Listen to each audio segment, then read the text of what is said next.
a comprehensive look at trends, fund profiles, and more in Exploring ETFs.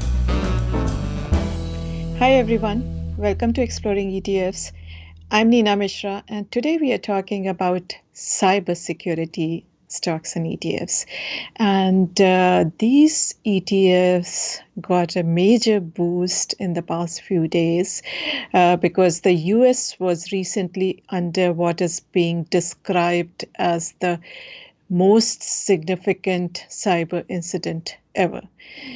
So hackers, which are reportedly Russians, they used what is called a supply chain attack, and they hacked into the system of a company called SolarWinds. SolarWinds is a network management company, and it has many government agencies, large companies, including defense contractors among its clients. And as many as 18,000 companies and agencies were targeted in the attack, and at least 200 organizations, including some government agencies, they were compromised. And even though the preliminary findings suggest that no classified information was compromised, but the full extent of the damage will not be known for months or even years, if not years. And it is being reported that it was a part of a broader, previously undetected cyber campaign against the US, which may have been going on for years. So this will result, or this has resulted in a big need to strengthen our cyber defenses. So we will probably see a lot of spending on cybersecurity products and services in the coming months and years as companies and government agencies strengthen their systems.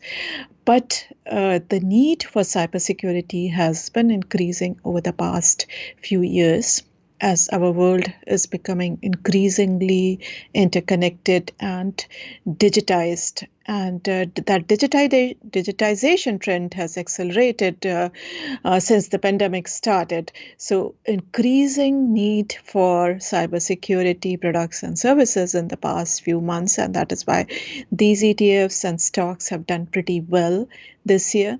So let's take a look at 4 cybersecurity ETFs in the market, and they are quite different from one another.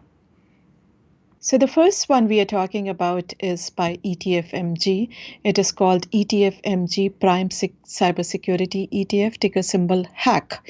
And this is actually the first ETF in this space, and this launched after the very high-profile Sony attack on Sony by North Korea. So that is why this became very popular, and it holds cybersecurity technology and services companies. It follows a modified equal weighting scheme. So within the two sectors, the infrastructure provider and services provider, it equally weights those companies. Pretty large, with 1.8 billion in assets, and it has an expense ratio of 60 basis points. To learn more about this ETF, you can go to the quote page on Zacks.com. You can read our research report and articles, and you can use the link to go to the external homepage, ETFMG's webpage for this ETF. And I would like to add that there has been a dispute regarding the ownership of this fund. So the ownership may see a change. There was a legal case and all that. That may not affect investors much, but this is something to keep in mind. So looking at the top holdings, Cisco, Tenable, Qualys, Palo Alto, these are the top holdings in this ETF. Now the second one is actually launched after IHACK, but this became the most popular, the biggest cybersecurity ETF. It is by First Trust NASDAQ Cybersecurity ETF, ticker symbol CyberCIBR, CIBR. This also holds cybersecurity companies in technology and industrial sectors. Unlike IHACK, this follows a liquidity weighting scheme. So companies are weighted by their liquidity. Same expense ratio, and it is much bigger. It has 2.94 billion in assets.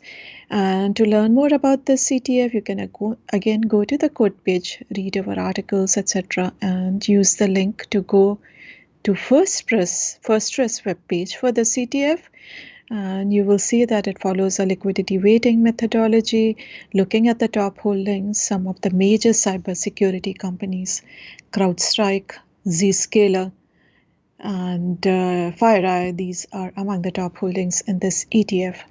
The third one that we are highlighting is by iShares.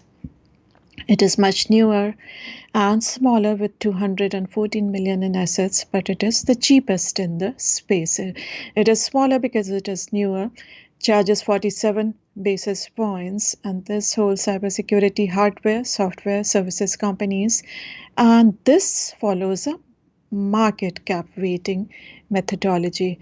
So again, to learn more about IHACK, you can go to the code page on Zacks.com. I did a podcast with the BlackRock iShares, and we discussed the CTF too, so you can listen to the podcast. And you can go to the external homepage, iShares webpage for the CTF, and learn more about this ETF and its holdings. You will see CrowdStrike, Palo Alto, Fortinet, Okta, Proofpoint. These are the top holdings in this ETF. The last one that I'm highlighting is by GlobalX. Very interesting, ticker symbol BUG. This is the newest in the space and the smallest too. This has 72 million in assets, so preferably use a limit order if you want to invest in the CTF. This charges 50 basis points, and this follows a modified market cap weighting methodology. So it selects companies by their importance in the cybersecurity industry and then weights them by market capitalization. To learn more about the CTF, you can again go to the code page. In fact, I did a podcast with GlobalX too, and we had discussed the CTF. And you can go to the GlobalX webpage for the CTF, and you can look at the top holdings and other details. So CrowdStrike, Palo Alto, Zscaler, Fortinet, and Okta, these are the top holdings in this ETF. Now, some of these holdings surged recently in the aftermath of the attack. So that is why this ETF actually surged in the past few days, but all four have done quite well this year. And on this slide, I have the comparative performance versus the S&P 500 index. I forgot to put S&P 500, but we know that it is up about 14% this year. And BUG is the top performer that has gained almost 60% this year, particularly in the last few days, as you can see. But the other two, IHACK and CyBR, have also done very well, up almost 50%, and HACK, the first one, HACK, that is up about 38% this year. Thanks for watching, and in full disclosure, I own IHACK in the ETF investor portfolio that I manage. And please make sure to subscribe to our videos so that you do not miss anything. Happy holidays to you and your family.